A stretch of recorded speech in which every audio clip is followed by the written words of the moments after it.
Hello YouTube, and welcome to another episode of Murphy's Law.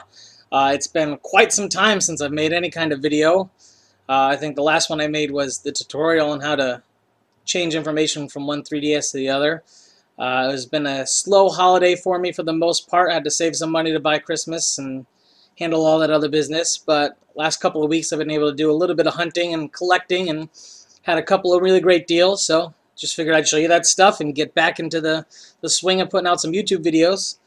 So let's just jump right into it. It's a pretty big Super Nintendo lot and then some things I got for Christmas. So first thing, which was in my tutorial video, I got the Zelda 3DS. I really like the design. Came with a digital copy of the game, which I downloaded, played, and beat. Fantastic Zelda game. Loved it as much as Link to the Past. Link to the Past is still my favorite, but it's definitely worth a play if you're a Zelda fan. Absolutely, anybody who likes Zelda needs to play this game, and if you do like Zelda, you probably already have. So, let's see, a couple other little things before I get into all the Super Nintendo games. I got a copy of Golden Axe from the Goodwill. I think I paid $2 for this. My copy didn't have the best label, so I grabbed this one to replace it. Tetris on the Game Boy. Picked that up for $2 as well from a pawn shop. Only decent price game they had. They had Pokemon Yellow and Pokemon Crystal, but they wanted $30 for each of them. I'm not paying that. Let's see what else we got here. A couple of things from the Goodwill. I got Killer 7. As you can see by the price tag there, that was $7. Not too bad. Disc and manual are in perfect condition, so was really happy about that. Not a bad price. At least I didn't mind paying it anyway. Next up, I got Luigi's Mansion. Sorry, got to move that around. I got that for $12 from Goodwill. No instruction manual, unfortunately. And the disc is in pretty decent condition. I don't know if you can even see when I'm holding it up like that. They had it priced at $24, which was kind of crazy for Goodwill pricing. But there was half off. It was the day after Christmas. They had half off games, so I grabbed that for $12. And then from a forum I'm part of, I grabbed Eternal Darkness for the GameCube, also for $12. It doesn't have the instruction manual. It has these inserts, so I'll need to find a manual for that, but I love this game. If you watch my top 10 horror games list, this is on that. Absolutely love it. Then I did a trade with the Zohan Gamer. I'll link his channel below. I sent him over Perfect Dark and a stack of 64 manuals that were just sitting here collecting dust. And he sent me Superman on the Genesis. This is complete. Played it the other day. It is a port of the one in the arcade. Absolutely love the game. It's pretty difficult from what I remember, but I just may be out of practice. So I probably just need to sit down and learn the controls a little bit better. And, excuse me. Sorry, I'm not in my normal filming location. I had to move the chair out of the way for to make room for our Christmas tree. So that's why I'm in this filming location.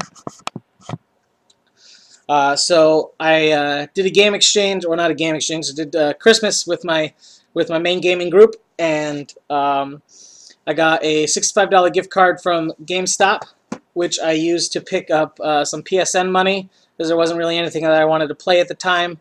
With that PSN money, I picked up Walking Dead 400 Days, the season pass of Walking Dead Season 2 because it was on sale for $15. Then I also picked up DuckTales Remastered and Castle of Illusion.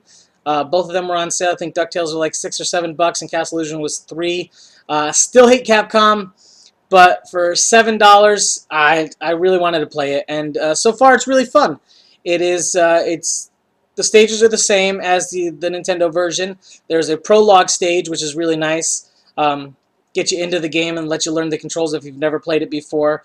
All the graphics are completely redone. It's not just the 8-bit game in HD. It's completely new graphics. They look like hand-drawn cartoons. They got all the original voice actors come back, and it's just fantastic.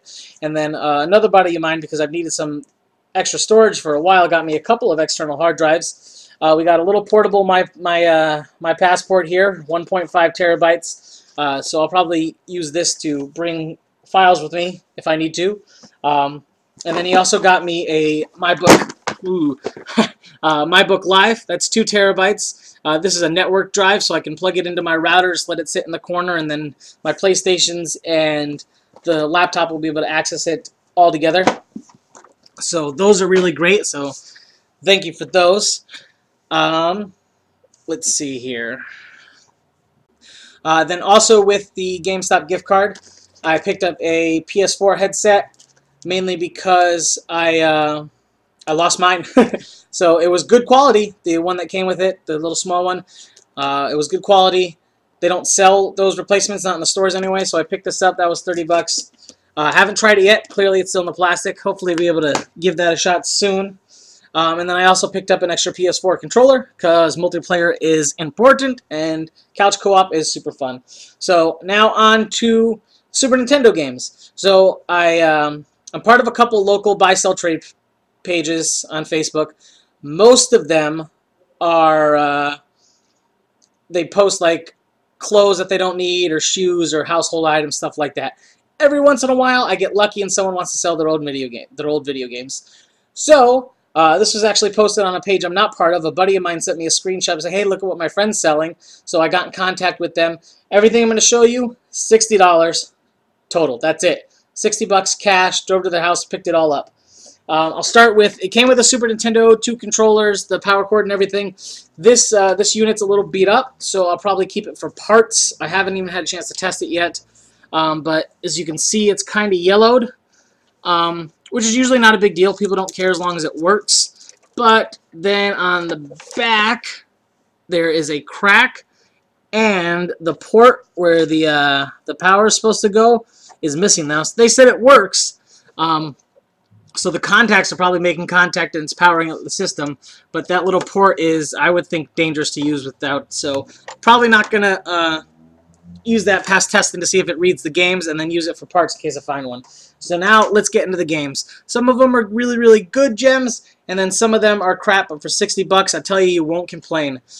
First up, we have WrestleMania, the arcade game. I've never actually played this game, and when I was testing the games and cleaning them, I couldn't get this one to work. It probably just needs a little bit more work, but I'll be giving that a shot if I can get it to work. Next up is Mario All-Stars, and most of these are in really good condition. The labels are in pretty good condition. Some of the chips were a little dirty, but, you know, a little bit of rubbing alcohol and Q-tip is all it takes. Everyone knows Mario All-Stars, Mario 1, 2, and 3, and Lost Levels, which is the Japanese 2 that we never got. Let's see, here's one of the first gems, Mega Man X.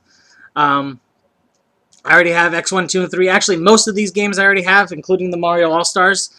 So I've picked these up essentially to trade and sell off. But for the game she listed, I just couldn't pass it up. And there's one game in here that I absolutely had to have. So Mega Man X, great game. We'll put those aside. Super Star Wars, again, game I already had. Mario Kart Player's Choice, again, I already have the Mario Kart there. Pac-Man 2, The New Adventures. Played this a long time ago when I was a kid. I think I rented it from Blockbuster. It's a point-and-click adventure with Pac-Man, essentially. Not a bad game, but not one I care to own. So, getting rid of that. Top Gear, not a big fan of the older racing games, unless you're talking about Mario Kart or F-Zero. I popped this one in when I was testing it. Not bad. It handles really well. Just not really my thing. Probably will never play it.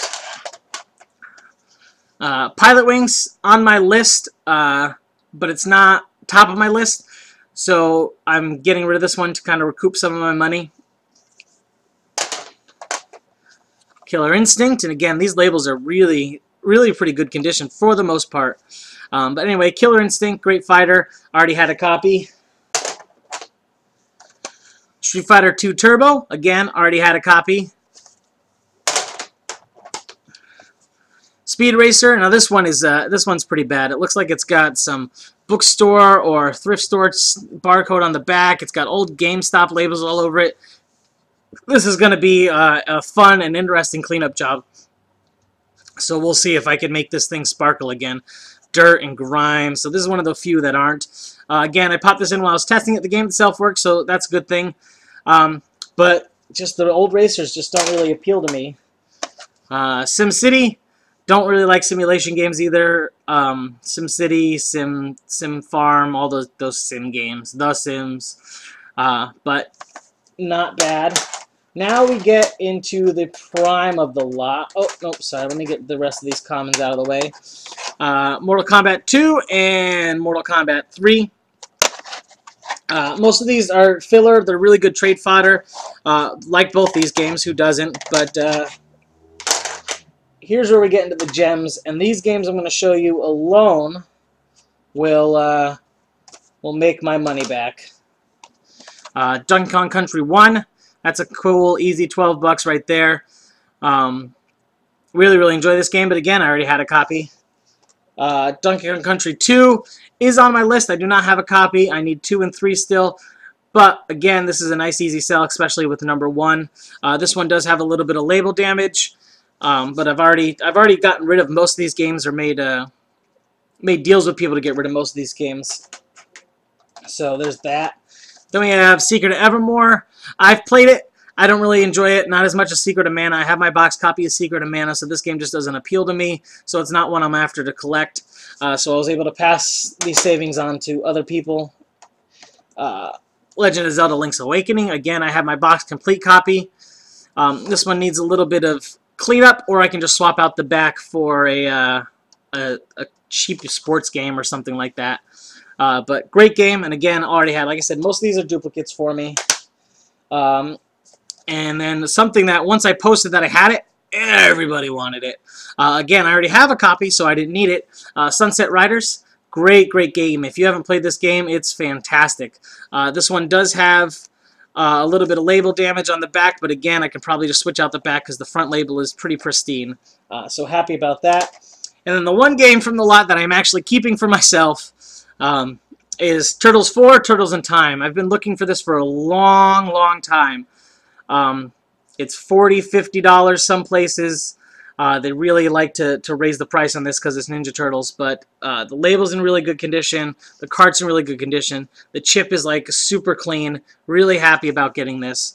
I now have Turtles 1, 2, 3, and 4, and I think that pretty much sets it up, unless I wanted the GameCube or PlayStation 2 games, because I don't think they made any Turtle games for PlayStation 1.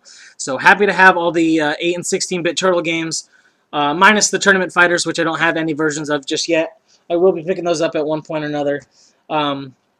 So being able to get this and a lot of games for $60 that I can sell only 5 of the games to make that money back, had to do it. On a side note, along with the selling games, I am going to be starting a website where I will be selling some of my extras, and this summer I will be actively hunting giant lots of games for as cheap as I can get them, so I can then sell the games and make a little bit of money. Now, I know I've complained about resellers on my show before, and I still don't like most of them.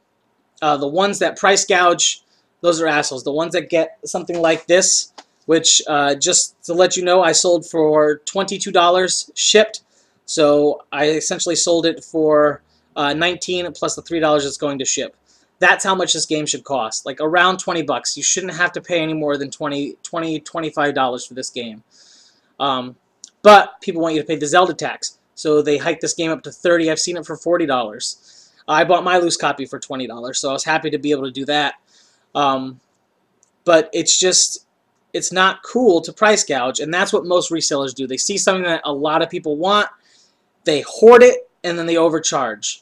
So while I am going to be stepping into a reseller role, where I'll be buying large lots of games to try and sell, my plan and my motto is going to be to pass the value on to you. I want to give you guys great games at great prices. I know, sounds a little cheap, but that's going to be my slogan. Everything I price, I will be pricing as fair as possible. The only rule I have is I have to make a little bit of money. Even if it's $2, I don't care. As long as I can get the games that you want to you at the prices you're willing to pay, that's what I'm going to do. So you can go like me on Facebook right now. I have a Facebook page up with a little bit of stuff. As soon as I get the funds to have a website designed, which will cost me around $200, I'm going to have a website design. Then I've got to buy my business license and all this other great stuff to get an actual business going. That's what I will plan on doing. So go check out Murph's Game Rehab on Facebook. Should be the only one there.